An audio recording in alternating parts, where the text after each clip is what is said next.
Hi, this is Gordon Woolvett, and you're listening to the FSF PopCast. The show that made the Magog seem less revolting. Now that's saying something.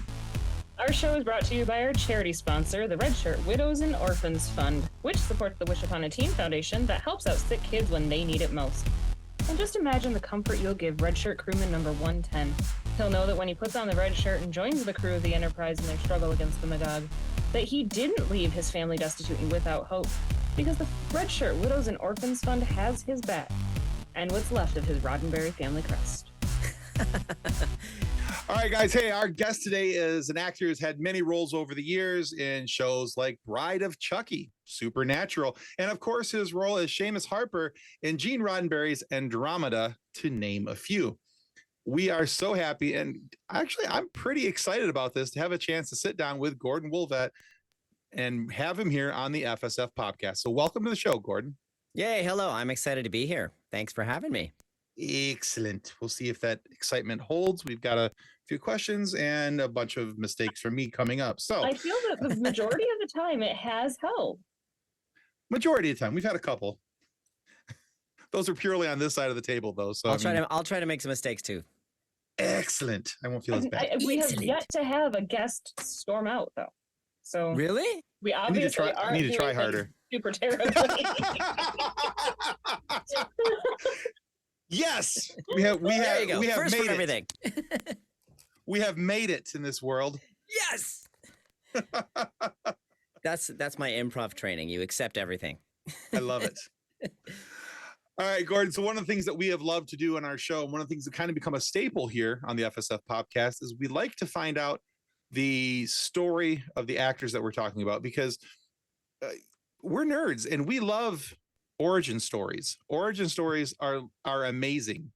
And so we want to know the origin story of Gordon. What were the influences and the factors in the life of wee little lad Gordon that helped him get started in the entertainment industry? I was a wee little lad, by the way, and in grade 7 and grade 8, and my junior high, I guess that's called, or middle school, whatever you call that. I was always Cupid at the Valentine's dance. I was literally the smallest person in our entire school, so they dressed me up as Cupid for the dance. So yeah, I was always very wee and little. But so I guess I got beat up a few times too, because it was an actor in a tough town, Hamilton, Ontario, which is it's not you're the flaky artist actor amongst a bunch of a town of steel town families. It's you're kind of standing out a little bit. So not really beat up, just got, I suffered a bit more attention than I wanted. But so yeah, I trained as an actor as a kid because I just wanted to. I was like, hey, Mom, Dad, I want to act.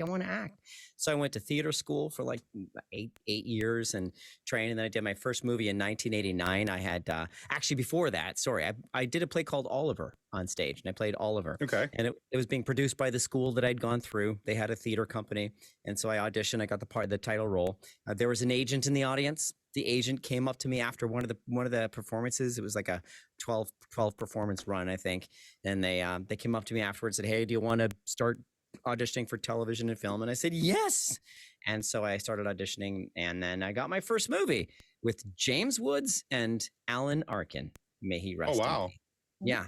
Yeah, my first film was with James Woods and Alan Arkin. I played James Woods' son. Alan Arkin was the grandpa. It's called Joshua Then and Now, based on a Mordecai Richler book. And so I had a couple of weeks on that. And I remember watching James Woods and Alan Arkin working. The script would end, and the camera would keep rolling, and they'd keep saying all this stuff. And I'd be looking going, oh, so you don't have to stick to the script. Oh, so I can just make crap up. Okay, great. This is great. And so from like literally my first movie, I was kind of stricken with the curse of improv because of those two. A little side note, Alan Arkin also gave me my very first acting class, not acting class, but my best tip from a professional actor. We were doing a scene, and I'm his grandson, and when the other two kids are sitting beside me, we're the grandkids listening to Grandpa tell us a story, and he's telling us the story, and we're sitting here listening, and as he's telling the story, he just stops and rolls right into looking at me and saying, kid, just listen. just listen to the story. Because I guess I was like acting like I was listening to this story, and I was being really big and interested, and wow, listen to this story. And he was like, kid, just listen. And I think I was throwing Alan Arkin off. And so then I was like, oh, okay, right, I'll just listen. And it was a really, really, really important tip, because you'd be surprised how many actors don't just listen to the other actor speaking. You're getting ready to say your big line or whatever. You're not just listening to the person and responding. And then I just kept auditioning in Toronto, Ontario, doing a bunch of really bad Canadian TV shows and films. And I actually did, there's a lot of series. I did 5 different television series. I did Jules Verne's Mysterious Island, where I lived in New Zealand for a year. Went on safari in South Africa for a few months, hosting a wildlife show. Got chased up a tree by a zebra. I was bitten by a cheetah. And then did a few more shows, a few more films, and then I did a Canadian film called Peacekeepers, and from that, a casting director in LA negotiated a deal with me where they were like, we really like your work. CBS would like to put you on a holding deal, so which is where you cannot audition for anything. But CBS projects will come along and they'll try to plug you into one of them. So they paid me a lot of money to come out to LA, and we were moving out to LA anyway. So we moved out to LA, was on a holding deal for a year. In retrospect, any actor ever being offered a holding deal, I don't know that I would recommend it, because it didn't work out for me. There were 3 projects that they were thinking of plugging me into, and it just didn't work out. But that's not why I wouldn't recommend it, because I made really great money doing it, but I couldn't do anything else. I couldn't audition for anything. CBS owned me for a year, and I learned later that sometimes they do this not just because they're thinking of putting you in something, but just on the off chance another network wants you for something. And just so they're thinking maybe, but it's just controlling the market. And so right about the time that ended was when I auditioned for Andromeda. And I was in LA, it was shooting in Canada. They came out, and I did one audition, and I came home and I walked into the apartment and I said to my wife, damn it, I got it. I know I got it. She was like, what? Well, why are you upset? I'm like, we're going to have to move back to Canada. we just moved to LA. We got all settled. We've been here for like a year and now. And so sure enough, we got it and moved back to Canada to shoot it. And then after that, moved back to LA. And, and somewhere along the way there, I did Chucky and a few other movies. And and then Andromeda ended. And I've been kicking around doing episodics and stuff here and there. But and then now I'm teaching. Excellent. That's my story. I love it. So I have one follow-up question for you about the whole story, and it's based off a TikTok I saw today for one of my favorite creators. He talks about all the animals that are like worse than you think they are, and all these things. I can't remember his name, and I'm horrible at remembering who they are. I'd have to go back and search through it. So anyway, there's all that information that nobody needed. Anyway, I needed it. Thank you. I was wondering. You answered every question that came into my mind. Oh, you're a wonderful liar. I love it. Okay, so in the TikTok, though, he talks about how zebras are far meaner than anybody gives them credit for, and how they have actually either injured or killed a ton of people every year. Not a ton of people, but enough people every year that they Well, damage. I mean, this is the mistake that people make about all wild animals. Wildlife is wildlife, right? So they may look cute, and just because they're not a predator, that doesn't mean they are, cute and cuddly. And in fact, my zebra story was this is a really cool story. I hope you don't mind me telling it. Please do. Yeah. Okay, so we were on safari, and the producer, there was a small crew, like we had a crew of 13, right? We had three hosts. Each of us had one camera each. We had a producer and a director, and then a sound person, and like maybe one or two other PAs or helpers, whatever you want to call them. And so a little convoy of 13 cars trucking through the safari for a few months. So she says, okay, tomorrow morning all we know is we have to get up at 7 a.m. and we have to be at these coordinates. I've got some GPS coordinates, and this is like in the 90s. So you can't just do this with your iPhone. There were no iPhones yet. And so we show up. we're in the middle of the savannah, like it's at the end of this long, secluded road. And the savannah is like, trees and scrub, but they don't grow. It's very sparse, so you can see for miles and miles. And we're standing there, we're waiting, and all of a sudden we see a helicopter coming in the distance, like just kind of flying erratically. We're like, what the heck? And it's moving and flying, doing this really weird pattern. And then this transport truck comes skidding down the road, like this huge long truck. The back opens up and 30 guys jump out. And they've got these steel cables, and like half of them run one way on a 45-degree angle away from the truck, and the other half of them run the other way, a 45-degree angle from the back of the truck. Interesting. And this is all happening, and nobody talks to us. And our producer's like, okay, roll the cameras. We'll get one with you, and just go with it. Whatever happens, happens. We're like, okay. And so they go out, and we see they're stringing these cables up in a 45-degree angle from the top of the truck onto the trees and off into the savannah. And then more guys jump out, and they got all these canvases, and they start stringing the canvases on them, and they're dragging them all the way out. And I slowly start to realize they're creating a giant funnel across the savannah, like huge. At the opening, it would have been probably a mile across. And they're dragging these things out, and then they're stringing more cables across from the one angled cable to the other in sections. So they're creating sections that they're going to later use as they move all the creatures forward. They close it off with a curtain, keep moving them forward, and eventually funnel an entire herd of zebra, like hundreds of zebra, into this huge truck. Maybe not hundreds, probably like around 100, I think. It's probably as many as you could fit in that. And that's when we realized, okay, that's what the helicopter's doing. The helicopter's been out there rounding up this whole time and herding the zebra. And so sure enough, they tell us we've got to step aside. We got to get out of the way. So we step aside, we get out of the way, and we see the helicopter starts funneling in these zebra into these curtains. And as it's moving them forward, they're closing, between the funnel, they're closing off the curtains behind them. And so they start to, they finally get them in far enough that the helicopter can go away, and they start manually moving them forward section by section and closing off the curtains. So for safety, they have me and a camera person one section behind. So as they close the curtain, I move forward into the next empty section, and they start moving them forward, getting them to go up a ramp into the truck. And one of them breaks free.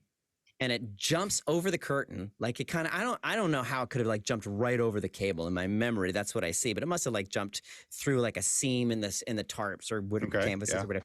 But anyway, breaks free, and it's coming straight for us, me and our camera guy, and it comes right at us. And I just scramble right up this tree that we were standing beside. The camera guy, like awesome camera guy, doesn't stop. He just follows me up the tree, and he just stands there like he knows it's coming, but he's going to get the shot. And this thing, it literally chased me up the tree. It reared up, and it started like batting at the tree with its front hooves. And I'm like, I'm going to get killed by a zebra here. And dude is still just taking the shot. Somebody comes around, they chase it, and they chase it right back in again. They close it, and then they get them all on. And the whole time, nobody speaks to each other. And if you do, they still like, even though there's truck noises and helicopter noises, there's no talking, because they try to keep everything at a minimum, so there's like minimal impact on the animal's psyche, right? They don't want to freak him out any more than they're already freaked out. Then we all climbed on top of the truck and took turns sedating them. A big long stick with a hypodermic on the end of it, and sedating the zebra so that they would be better for the ride, emotionally more stable for the long relocation. And this is all to relocate them because of poachers. When you have huge vast populations of zebra in one area, it's easy for them to go in and just pick them off. And so that's how I got chased up a tree by a zebra. It's both really cool and kind of sad all at the same time because of the poacher aspect. But it is it is sad, but it's funny. The whole poaching thing is like very controversial, because a lot of people will say, it's our livelihood, and it's, in some cultures there's tradition attached to it, and so it is a contentious issue, but ultimately it's against the law. And their numbers are, I think their numbers are dwindling, but it's really cool. And like it was by 11 a.m. or maybe 11:30, it was done. They had the ropes all back up. The truck was done. The truck got stuck. We had to push it. All of us, like the entire crew, rocking a transport truck full of zebra back and forth to try and get the rear wheel out of, and they were singing, and it was pretty cool. Got it out of the puddle, and off it went. And the last thing was the helicopter circled back and gave us one more flyby and a salute just for the camera. The Maverick showing off, and off he went. Nice.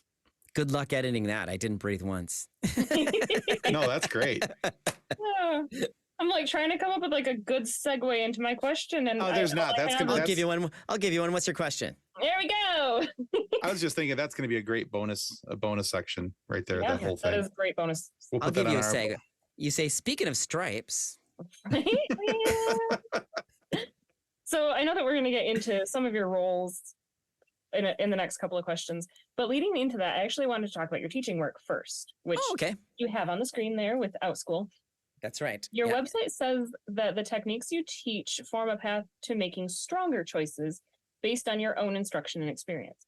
So what do you mean by stronger choices? And could you maybe give us an example to help us understand that concept? Flex. To flex your muscles and look bigger and stronger. No.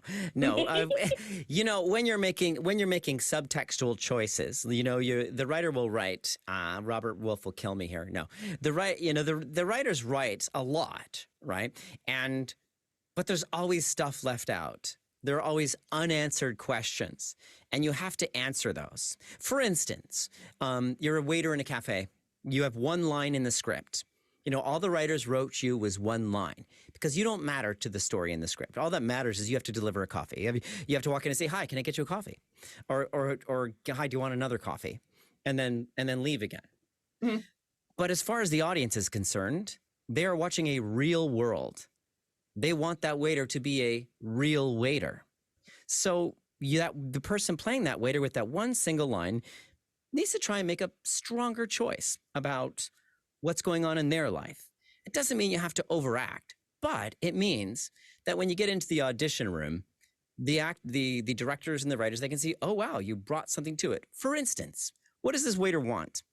Does this waiter want to get home earlier today? "Hi, can I get you a coffee?" Or does this waiter want a really great tip? "Hi, can I get you a coffee?" Right? Or did this waiter tell this person, "I told you not to come to this restaurant. Don't visit me again." "Hi, can I get you a coffee?" Right? Like, what do you want? Right. Your job as the actor, of course, is to not come up with my strong choice is my dog is dying and we're, "Hi, can I get you a coffee?" Right? You obviously have to be smart about this, but you want to make a strong choice that brings something, not just, "Well, I want to give them a coffee," because nobody wants to just deliver a coffee at their coffee job. You're thinking about Stranger Things, or you're wondering what time is lunch, and so just some kind of stronger choice when you're filling in the blanks brings something to the piece that makes you real, makes the story a little bit more real, and adds to either the tension that if it needs it, or just something. And then when you do that, when you make that choice, it doesn't mean it's the right choice or the wrong choice, but it's something, and it's real, and it's entertaining. And that may not be what the director wanted, but if it's an audition situation, they see, oh, wow, you are not just, thinking about the line. You're not just an empty actor. You're bringing more to it. You're making a choice. Okay. And so then they'll give you the choice. Can you play it like this? We'd like you to do this or whatever. And then when you have the part, of course, it's your job then, because you own that character, like with Harper. You're always filtering, the character. So now you're making stronger choices and filtering everything through. How do I know this character? What drives this character? What does he want? Mm-hmm. We all know what Harper wanted. So Right. Right. Everything he says to Rami is kind of like, he really wishes.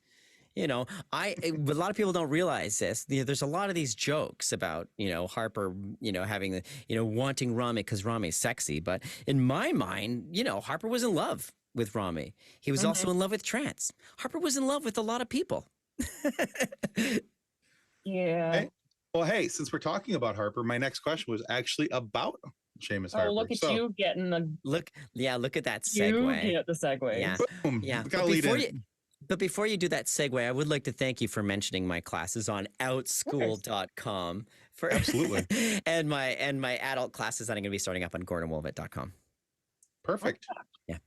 Yeah. So you guys go to those websites, you'll be able to find out more about those there and get some acting classes from an excellent actor. So now let's talk about one of those roles that you did for some excellent acting on. And so for me, the thing that I knew you best for, and one of the reasons I wanted to talk to you was because of your work as Seamus on Andromeda. And to me, Seamus was always kind of the humorist, right? He was always kind of, in my opinion, a bit of the comic relief. He'd come in, he'd say something cheeky, have this great one-liner, and he'd kind of walk out of the room, just kind of like leaving everybody else there going like, what the hell just happened? And I loved that about him. There was a sarcasticness to him that really speaks to me because I am by nature a sarcastic person. So I loved that style of humor. So my question for you is did you find that role easy for you to be able to execute?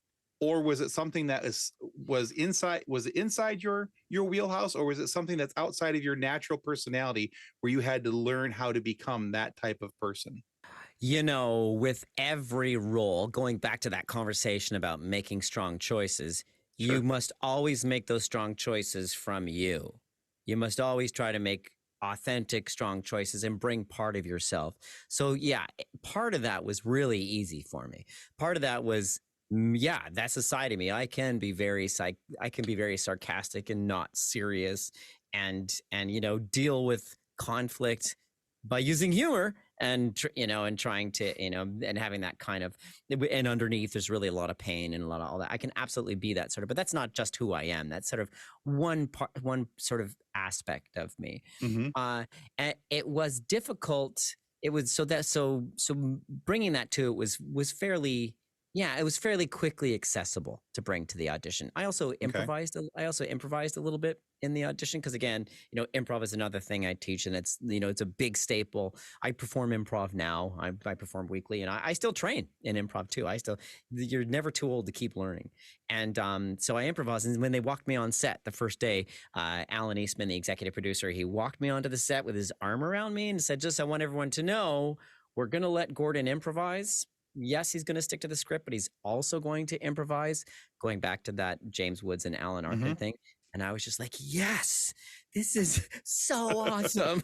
I get to play this like fun character and I get to improvise a little bit. And it's a fun character to do. But the other side of the answer is, yeah, it was hard to sustain because you want your character, you want your character to have a journey, to change a little bit, and over the course of it, it was tough because we had the change in head writers, and we got stuck on Seafra, and I hated Seafra.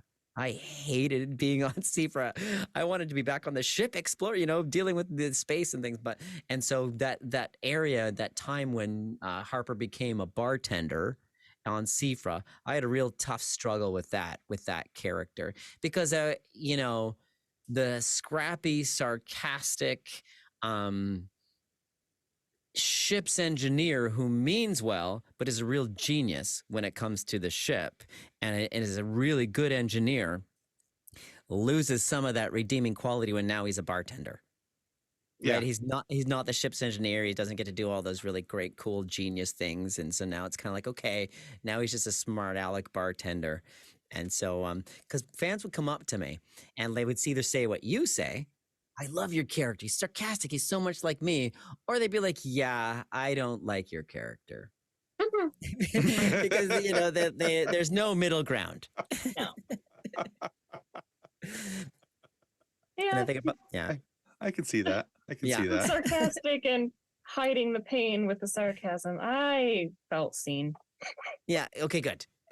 Yeah, I love that, and I can identify a lot with that because I think as a sarcastic person, even myself, and I'm not an actor, obviously, but I think that even just in everyday relationships and conversations, and in my life's journey, I've tried to make changes and I've tried to make advancements in who I am and what I am and everything. But there's still that whole selection of people that are like, yeah, I don't like your character. And that's because, you know, that's just who I am. That's just the sarcasm that's kind of built in. And I, you know, Yeah, so I do can't get please that. everyone.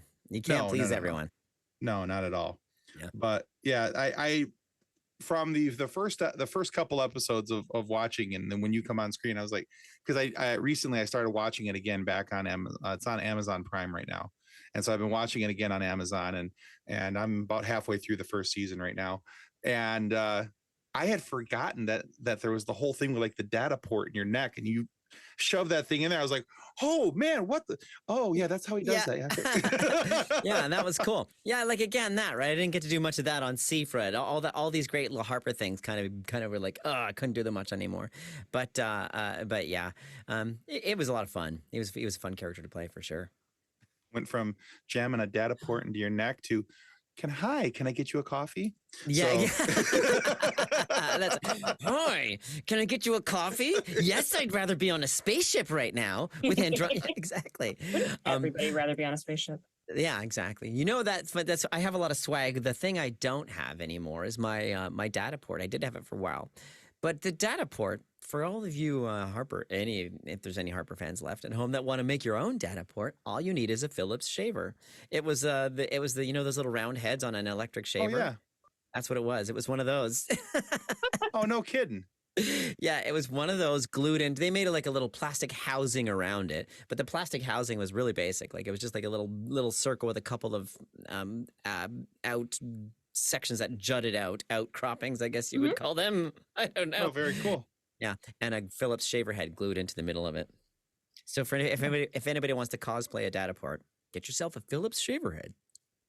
I sell those on my website. No, I don't. Taking notes from the Star Wars prop department. Oh yeah, because they used the Gillette for the little communicator. Yeah, and there's a dog toy in a scene in Star Wars, and the ice cream maker, and oh yeah, the Cantano, yeah, and a light switch on the wall, and yes, I'm sure you've seen that one. Oh yeah, gotta love it.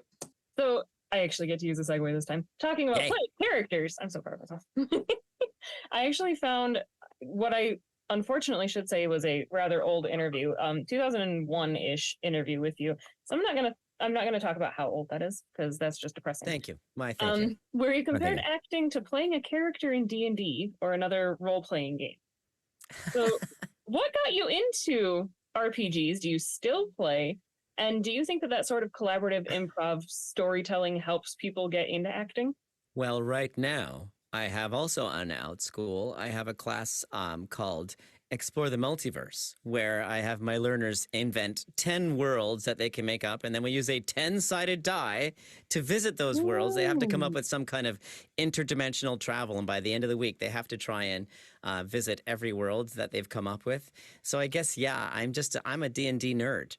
I love it. That's awesome. Yeah, I'm also a sci-fi. I'm a sci-fi nerd. Before Andromeda, I was a huge STNG fan, and my claim before Andromeda was that I could, within the first 10 seconds of any STNG episode, I could tell you what episode it is. I could tell you what the title is. But I could tell you any single episode within the first 10 seconds. Yeah, not anymore. I can barely remember my kids' names, but I played a lot of D&D. Yeah, I was the kind of D&D player, and it's funny. I was also in a rock band. You saw Stranger Things this last season. Mm-hmm. You know the long-haired D&D Eddie. I was Eddie. I was literally Eddie. Oh, that's cool. I had the same jean jacket with a band patch on the back, and I was in a band. And we would play D&D for 3-4 days at a time. We'd go down into the basement. We'd get like boxes of Fig Newtons and cookies and chips. We'd play until we passed out, and then we'd wake up and just play some more. My mom would yell down, "What are you doing?" And we'd say, "Oh, we're fine." And we'd be there for days. Yeah. I loved it. So there's definitely something between role playing and acting, and obviously now too. From what I see the videos now, people online, people are getting much more into the role playing part of D&D. For us, it was more being nerds sitting around a table, and we had a really great DM. So he was amazing. I think I got up to like a 40th level magic user, and this is AD&D Advanced Dungeons and Dragons. I forget what level it's at now. I haven't played in a while. Anyway. All right. Well, that's so cool. my husband was also, when we watched the most recent season of Stranger Things, and Eddie showed up, and he's like, "Oh my gosh, it's me!" I'm like, "Yeah, I'm sure a lot of people said that. They did a great job of recreating nostalgia for that time period. Yeah, and we actually just last week we did what we call Roll for Date, and it is so much fun. It was an idea I had seen online, and I'm like, you know what? We're going to try this. We need to do something. We can't agree on what we're doing. Let's just roll for date. So you get the list of what your restaurants are, and whatever number you go is the restaurant you go to. And then you like break up the menu in sections and roll for what you're going to eat and what you get to drink. It was actually a lot of fun. It was an interesting experience. And you should add, if you get a natural critical hit with that roll, you have to spend like at least $300 or something. Or some kind of critical hit adjustment. There should be something. That's right. We need to expand it. It was a trial run on whether or not it would work, and we both ended up with a chicken tender basket at Applebee's, which wasn't the best, but it was a way far. But you were committed. You accepted the role and you went for it. Well done. But it was the experience, and now you got a story. So I mean, there's that too. Yeah, exactly. You had fun doing it. It did not end up with anybody in the ER. So that's awesome. Yeah, that's cool. Yeah, we just started this past year. Well, we're a little over a year. We're 15 episodes. Yeah, we're 15 episodes in. So once a month, we've started a Star Wars RPG here on our channel, and we do it the second Monday of every month. We start a little bit earlier than we normally would for our live shows, and we go for about 2.5 hours, and we play Star Wars RPG. Her husband John, who's our editor, is also our GM for the game, and he comes on and awesome. And so, yeah, we've got a couple guys from a couple other podcasts who come on. They're our regulars, and we've had people jump in, with for one episode as a one-off character, just come in, 1 or 2 episodes. It's a lot of fun. And yet this is somehow like we can't get a game group in our local town started, but this RPG group that we play with online, we have one guy in Colorado, one in Virginia, and one in Alaska. That's fantastic. We all show up. That's great. That's awesome about Zoom. Thank you, pandemic. Exactly. Yeah, and I'm the rookie. I had never played any tabletop games before, any RPGs before we started into this. So there's still times where I'm like, I can do that, right? I just have to ask. I'm good. I still feel like I'm feeling my way around a little bit. Although the last couple episodes, John said I was a little more sure of myself, and you're starting to come into your own. It's pretty impressive. I used to drive our dungeon master nuts because I was a huge fan of Michael Moorcock's Eternal Champion series. The Elric of Melniboné. He's a albino prince who brings down of a race of people, of humanoids that have evolved from dragons, and they're kind of like chaotic evil. And so he brings down their entire race, like he destroys them all. And it's this entire series that ends with this blowing of the Horn of Fate that brings our time into being, like the world as we know it now. So it's everything before. And but he's this character that he wants to be good, but it's in this chaotic evil world. But he's an albino, so he has to carry with him a sword that's really a demon in the sword, and it makes him go berserk whenever he uses it. And because he's this character, he gets this supreme insane power. So I mean, he destroys gods and he becomes so extremely powerful. So I was obsessed. So I was always like, okay, I want to be an albino. I want to be a Melnibonian. And and he would be like, okay, we're not doing, your character is not Elric of Melniboné. And I'm like, yes, it is. I want it to be. That's right. You're not the boss of me. I do what I want. Right. That's right. Until he's the GM, and then no, you don't do what you want. Exactly. That's right. Troops. All right. Gordon, one of the things that we love and that our listeners love as well is hearing about things that happen either when the cameras turn off or the things that happen in between takes. because these are things that weren't necessarily added to their favorite shows. So is there a story that happened in that type of behind the scenes setting on Andromeda that you would be willing to share with the audience, one that you enjoyed? Yeah, I don't know if I enjoyed this story, but I'll tell you it. And I All have right. I have a souvenir too. Here it is.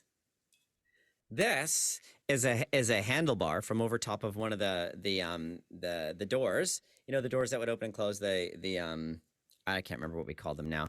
I think this was between Med Bay and Machine Shop, perhaps. Med Bay and Machine Shop, perhaps. But anyway, so it's over the door. And as Harper, I liked to move differently.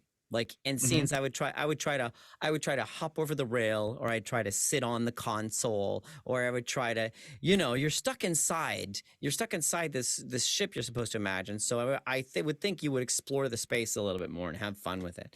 And so this thing was screwed to the wall, and we're doing rehearsal, and I thought, I'm gonna run in, and I'm gonna run up, and I'm gonna dive, and I'm gonna grab this thing and swing myself through the doorway. And so we've got the entire crew. And so I go running up and I dive through the air and I grab it. And then I wake up in an ambulance. And it's hours later. And I've got a blanket on me. Yeah. And I'm shivering. And I remember the paramedic in the ambulance is like really irritated with me. And I'm like thinking, why is this person irritated with me, and what happened? And so I get to the hospital. My wife shows up. She's all worried. Like, they called me at work. And I'm like, what happened? What happened? I mean, I didn't say what happened yet, because apparently what happened was this was like a dummy set thing, right? Like, it wasn't bolted to the wall. It was just tacked there. So as I grabbed it and swung through the doorway, it released, and down I went. I was like full horizontal at head height, and I went down. And these doors, because these doors are designed to be like a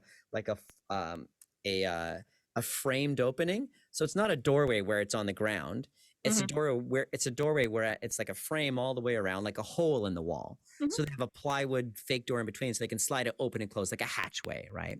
Which means at the ground, at the bottom, there's a good 8 inches of plywood sticking up, and that's what my head hit, the back of my head, and gave me a concussion. And for the next, I guess, 4 hours, I kept repeating the same 3 sentences over and over again, and that's it. I kept saying, what day is it? Is it my birthday?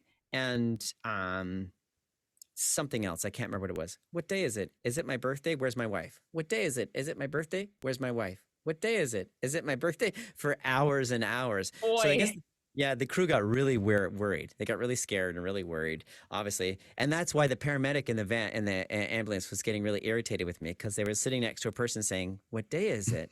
Is it my birthday? Where's my wife? What day is it? Is it like they were I was with it enough to see that look on their face. And so, yeah. So, but I survived, and I kept this. And yay. So now it's my lucky hatchway thing.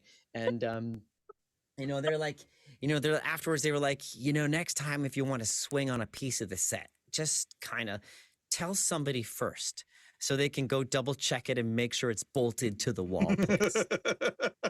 Yeah. Wow. Yeah. I have one other story. Yeah, fire away. This is from the Steve Basin guy who played Rade.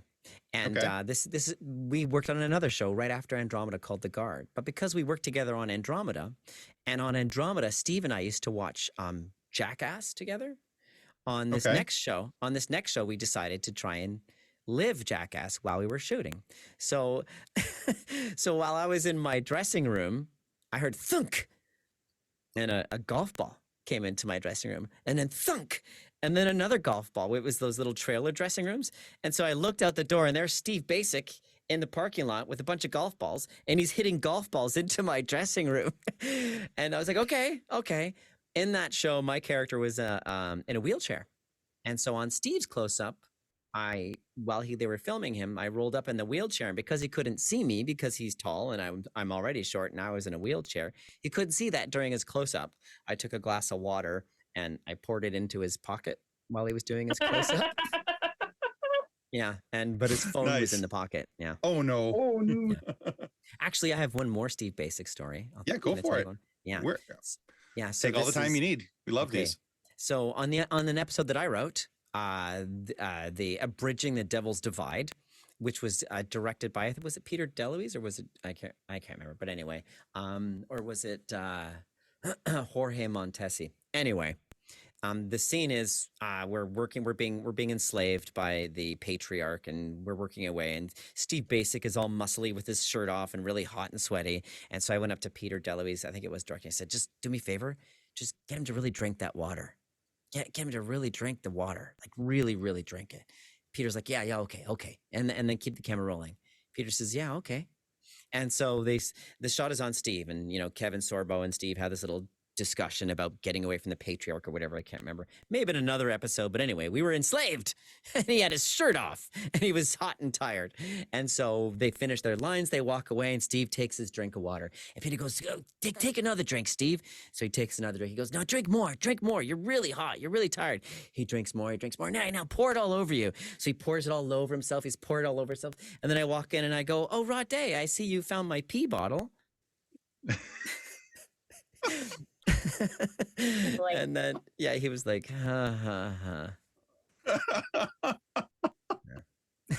I love it. Those are great.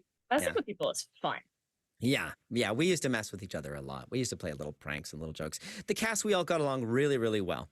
I loved working with Tyr, with Keith Hamilton Cobb, because we were so different and he was so serious.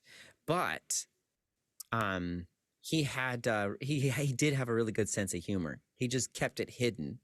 We did another scene where he didn't want to say his lines because he didn't like them. And understandably, this is like we say, actors making strong choices. He was like, my character would not say this. You can't get in a fight with the writer. But as a writer, I can tell you, you have to write words oftentimes that are not great. You'll write your script, you'll hand it, and they'll give it back to you and go, yeah, this is great, but the executive producer's niece is going to play this alien, and these lines aren't going to make her look very strong, so we need to make her look stronger. This one, we can't say this because of that. That character, we can't say this. We got this mythology here, we got all that. So it's like giving them a paper cup. They take it, they poke a bunch of holes in it, and they give it back to you, and they say, now make it hold water. And so and that's there's nothing against. I'm a writer too. You just have to do this. This is the way TV works. It's not one person. There's so many people involved. And so Keith didn't want to say his lines, understandably. He said, I'm not saying that. I'm not saying this line. And it's just the two of us in the scene. And the director looks at me, and I look at Keith, and I say, I'll say it. And the director's like, what? I go, I'll say it like this. I'll go, Tyr, I know what you're gonna say. You're going to say blah, blah, blah, blah, blah. And to that, I say this. And then Keith goes, yeah, well, I'm not saying my next line. And I said, I'll say that one too. I'm going to say, I know what you're thinking. Now you're going to say this. And then the next thing you're going to, and so the whole scene is me going, I know what you're going to say. I know what you're thinking. And now you're going to say, and to that I say this. But next you're going to say this. And to that I'll say this. And so he didn't have to say his lines. I said all his lines and did the whole scene. And the whole time he's looking at me and he's just going like this. It worked. It worked. It worked for the scene, and he's trying not to laugh. He came in and he was like, I hate this scene. He walked out going like just laughing with a smile on his face. I was like, that's yes, fantastic. I got Keith to smile. Oh, that's awesome. So I was looking through your list of credits because it's part of the research. You got to get to know the person on the other side of your virtual table. That's just how this works. Why, thank you. You must have taken hours. It was exhausting. We're still tired. No, yes, of course. I was actually interested in a 2016 short film titled Parkman, which yay! Oh, and directed. And I searched for it for a little while because a 15-minute film can easily fit into my day, but I couldn't find it. Yeah, I think it's on you. It's either on YouTube or on TikTok. I think it's on YouTube on one of my accounts. I might not have looked hard enough. Yeah, I may have taken it. You know what? I may have taken it down because for a while I was going to move everything to my website, and I need to put it back up again. But yeah, that was a fun little. That's a fun little. It's a fun little story about an actor who was on his way to an audition, and sort an over. It's a bit. It was a bit. You know, you always put yourself into these things. An actor that likes to improvise and really likes to go. You know, tries too hard with everything. Just that actor, what you're not supposed to do with those strong choices, he does this with everything. And so, so for this, he's supposed to do this audition for a non-speaking audition for a parking lot commercial. But he rents a superhero costume and he comes up with this whole character and he comes up with all this stuff. And then he hits his head on the way to the audition and gets amnesia and wakes up believing he must be a real superhero. And because he has this knack to improvise, like he just makes up all this crap about who he must be and what's going on with this little kid. And my son played the little kid, so it's a fun little thing. Yeah, I'm pretty sure it's on YouTube. If it's not, I'll make sure it is after this. Okay, good, because I am very much interested in it. It sounds like it just sounds like fun. Yeah, it's really low budget, low key, but it's lots of fun. And Jorge, I think Jorge Montesi, who's one of the directors, came out one day to help out. A lot of my short films had a lot of Andromeda people helping out. Oh, that's cool. Awesome. That's awesome. That's one of the best things about like developing that friendship with your coworkers is the later down the road you can be like, hey, so I'm doing this project. Do you want to help me? Yeah. I did another short film called Fracture where Jorge Montesi, again, he directed a lot of episodes. He was the director for one of the episodes of Andromeda. He was my lead actor in the short film. And he was directing Andromeda while we were shooting him on the weekend. So, and all of Andromeda, the whole crew came out and they let me borrow all the gear and didn't tell the line producer because the line producer was like, you know, you can't take the gear. You can't take the gear out on the weekend to go help Gordon with his film. And so they were like, oh yeah, yes, we will. We'll just do it anyway. We won't tell him. And so I had like the whole crew out. I had like water trucks and, you know, like cranes and lights and all this stuff, like all just for free coming out to help out. And I was like, oh my gosh, like I really have to make this work out. But I rented a Weaver Stedman, which is the rollover thing. The rollover Weaver Stedman is what will take a camera and turn it completely 360 upside down. And it's a special mount because these film cameras and now digital, but then film are huge cameras. So to be able to do this with a camera that's running film requires a very special mount. And I used it. I wanted this shot where he goes to bed, we roll over and he opens his eyes and he's somewhere else. He's, you know, because it's two characters that are fractured, their realities overlapping. Okay. We get to set the next day and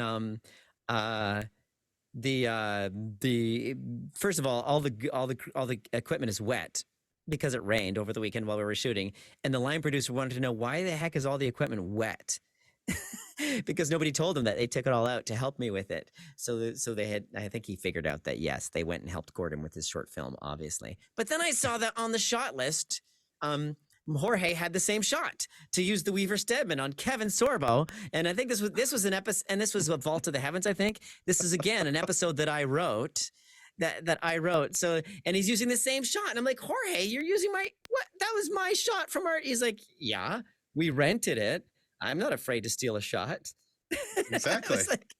So it's so surreal because on the weekend we were doing this shot where he was the star and he was the director, and then during the week he was the director of the episode that I wrote using the mount that I rented. It was all just very, very blurry, and it was funny. Tell him next time it's not that he's stealing it, that he's repurposing it. Well, then he said to me, Gordon, do you really think this shot has never been done? And I was like, yeah. Nobody has now. Yeah, every shot is stolen. Yeah, nobody in the course of history has ever done a rollover shot. That's right. Exactly. That's right. Gordon did it first. Way to be a thief. That's right. I thought of it first. Absolutely. All right. No. All right, Gordon. We're at the point of our show where we like to wrap things up with a silly question. Now, it used to be that we would ask all kinds of variety of silly questions, but we've asked this one a couple times and we love the answers that we're getting on it. So we're going to run with this one for a little while just to see what the responses are, because basically once you're no longer a kid, nobody asks you this anymore. So Gordon. Yes. What's your favorite dinosaur? What's my favorite dinosaur? Ooh, I guess a velociraptor because they're kind of cute. Velociraptors are cute, but deadly. Mm-hmm. Like me. No. They're the zebras of the dinosaur world. That's right. The zebras of the dinosaur world. Yeah, definitely. Definitely. I think definitely the velociraptor. They hunt in packs of 3, right? Don't they? Yeah. And they're the, I think little, so, yeah. the little guys. They're the smaller ones. They're not Yeah. the giant. I mean, smallish compared to a T-Rex. Right. Exactly. Yeah. I think All right. technically velociraptors were actually only the size of turkeys. That's what I thought too. Yeah. And then people think that they're bigger because they made Jurassic them Park. bigger for Jurassic Park. Right. When those are actually Deinonychus. Yeah. Right. Yeah. Yeah, because they didn't think that people would be scared of turkeys. Yeah. What's the other one that has like that weird? It's got like a weird shell thing that comes up on its head, and it's got like orange and red. It almost looks like a mohawk. It's like it starts with an app. I used to read the dinosaur books to my boys when they were young, and so of course they had to memorize every dinosaur, like you said when you were a kid. What's that one called? That was a good one. Mohawkosaurus. Yeah, exactly. Yeah. We're gonna go with that. I don't Yeah. remember. It's not Kathleen one will of the look it ones- up and she'll have it. She'll have it by Right, the it's end. not one of the ones that my daughter is obsessed with, so I don't remember. Is there a no, that's not Alpacasaur, or there's one like that. Yeah, it's something like that. I think Yeah. Might be. might be. Yeah. We'll have Kathleen Google it while we're talking. That's one of her major skills in life. What? All right. Me? Yeah. Yeah, I know, right? Because I'm already over here doing it. Anyway. So, Gordon, thank you Yay. so much for being on the show with us today. Where can our viewers and our listeners find out more about your work and what you've got going on? Yeah, you can follow my TikTok channel. I'm doing videos like every day, almost every day on my TikTok channel, which is just my name, Gordon Woolvett, and on YouTube. Also, if you're interested in taking improv with me, I teach improv. Improv is my life, like many classes a day.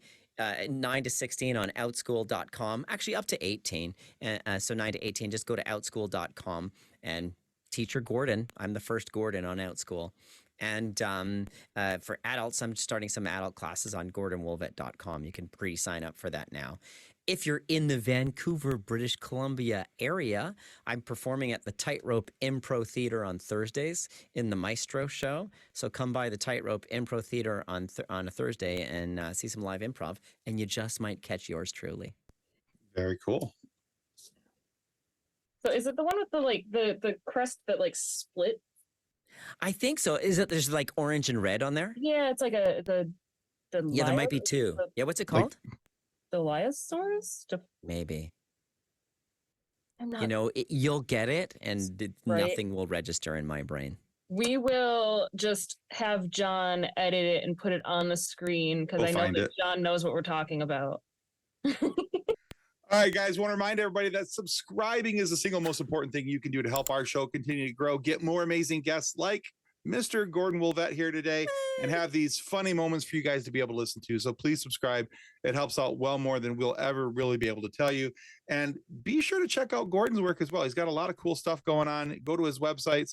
You can take some classes from him. And if you're in the Vancouver area, go check him out. Watch him do some improv.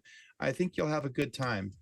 But hey, if for whatever reason you're not happy with the content of our show today, please feel free to lodge a complaint with the head of our complaint department. That, of course, is the Bride of Chucky. And I guess by default, Chucky as well. This duo of murder dolls is looking for a reason to cut someone.